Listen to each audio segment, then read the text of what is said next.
Hi guys! Welcome again sa aking kusina. Ang akin namang lulutuin ngayon isa sa aking paborito, ang paksiw na bangos.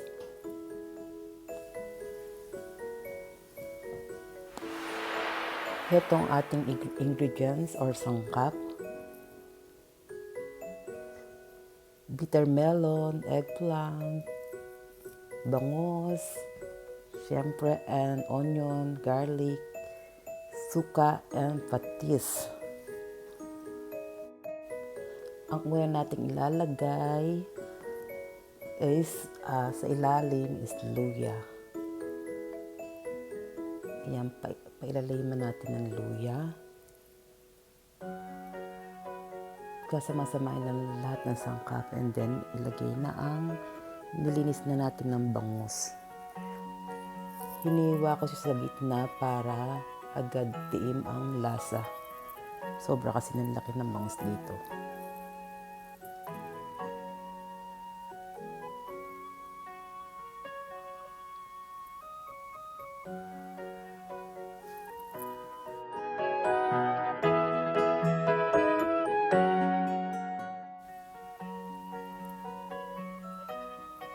Then ilagyan natin ng suka or vinegar.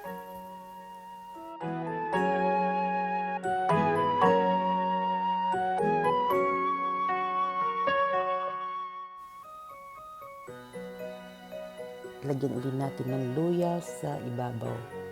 Mas maraming luya, mas masarap siya. At healthy pa ang luya or ginger.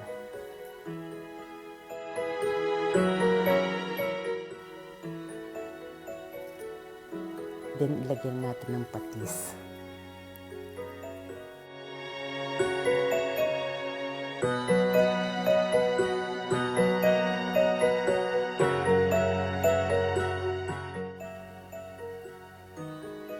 At bawang.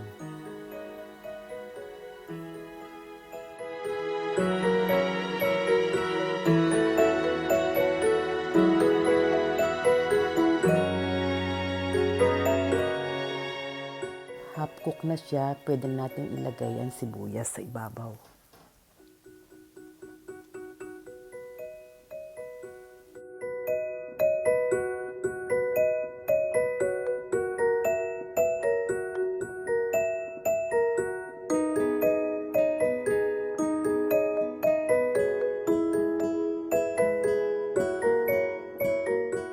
Ilagay na rin natin ng green pepper or sili.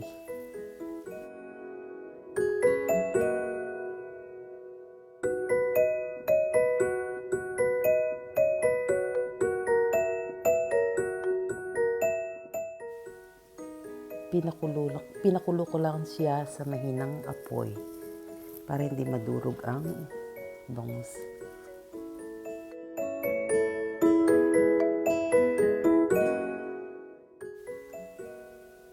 Pwede nating ilagay ang talong or eggplant kasi malapit na siyang maluto. Pinanghuli natin ng gulay.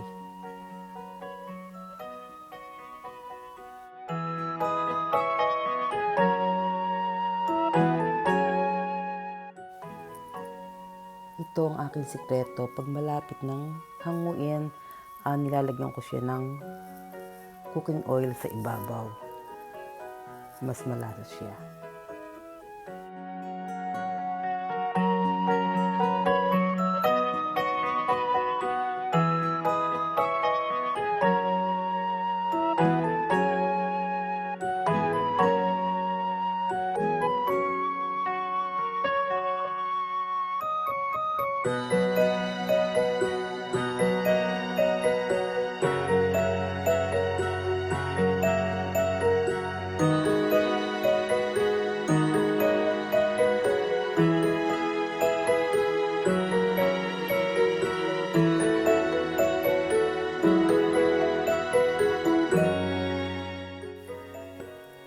At the last, ang ilalagay natin is ang ampalaya. Ayan, niluto ko lang siya. Iluluto lang natin siya ng half cook para malutong siya.